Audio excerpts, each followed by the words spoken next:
बहुत बढ़िया, मार्केट में अच्छी तेजी कंटिन्यू रही। 400 पॉइंट की तेजी उस दिन ही बनी और कल भी अच्छी तेजी है। इलेक्शन मेरे ख्याल में अब लगभग खत्म हो गए होंगे, अब काउंटिंग शुरू होने वाली होगी। कहीं कहीं तो एग्जिट पोल एक आध जगह के क्या कह रहे हैं, मामला क्या चल रहा है? रिपब्लिकन्स, मतलब ट्रम्प अंकल वाले लोग, ट्रम्प अंकल वाले लोग, यस।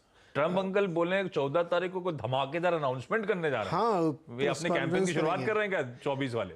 अब एक्चुअली प्राइमरी तो नेक्स्ट ईयर से शुरू हो जाएंगी, तो हो सकता है कि वो अपनी इच्छा जाहिर कर रहे हो। ट्रम्प साहब ने 15 तारीख को, सॉरी, कि very big announcement on November 15।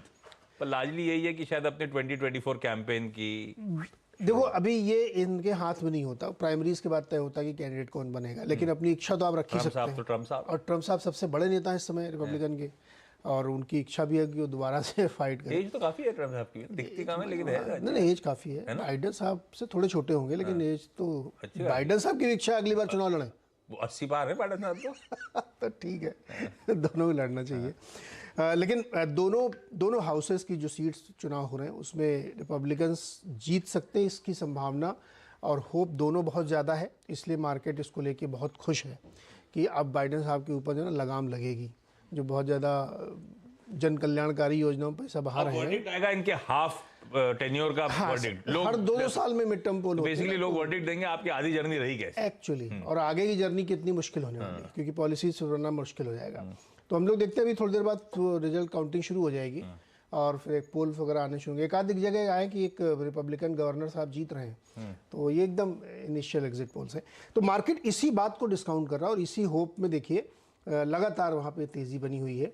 एक ऑब्जर्वेशन है जहाँ पे दर्शकों को ध्यान रखना चाहिए, वैल्यू स्टॉक्स ज़्यादा चल रहे हैं, आईटी टेक्नोलॉजी ये सब नहीं चल रहे हैं। डाउ आउट परफॉर्म कर रहा है। मैं आपको एक आंकड़ा देता हूँ, बहुत मजेदार आंकड़ा मुझे पढ़ने को मिला। हमारे भी वैसे ऐसे ही हो रहा है, पुराने वाले चर्चा सब चल रहे हैं। एक्चुअली ओल्ड इकोनॉमी में तेजी है, वही चल रहा है। और टेक में हवाबाजी जो थी कि वो सब फ्रॉथ निकल रहा है, पैसा निकल रहा है, तो वैल्यूएशन वाले मामला जो था वो स्क्वीज हो रहे हैं, वही हो रहा है, ग्लोबली हो रहा है। ठीक है, उसी को नंबर में दिया गया। सेंट्रल बैंक यानी फेड ने 3.3 ट्रिलियन डॉलर की लिक्विडिटी सक आउट की है, और मार्केट कैप कितना गिरा है? Meta, Amazon, Apple, Netflix, Microsoft, Google, Tesla का 4.1 ट्रिलियन डॉलर।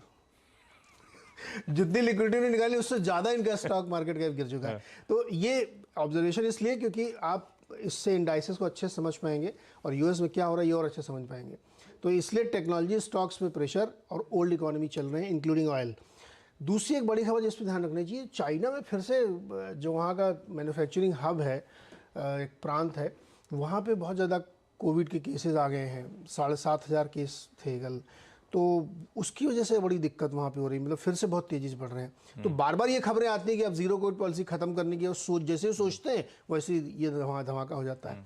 तो उसकी वजह से आप देखिएगा कि मेटल्स में प्रेशर रहेगा, डिस्पाइट कि डॉलर काफ़ी गिरा है, डॉलर इंडेक्स 10 के नीचे आ गया, 110 के, उसके बावजूद मेटल्स में तेज़ी के संकेत काफ़ी कम है। तो ये रुझान है, लेकिन मोटे तौर पर तेज़ी बनी रहेगी क्योंकि रिजल्ट्स जब तक नहीं आ जाते तब तक।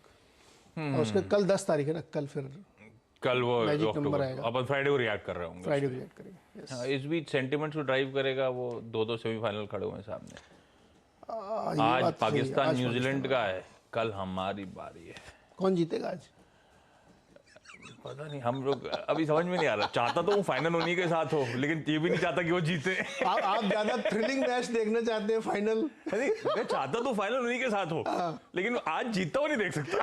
अभी क्या, बड़ी मुश्किल का टाइम हो गया।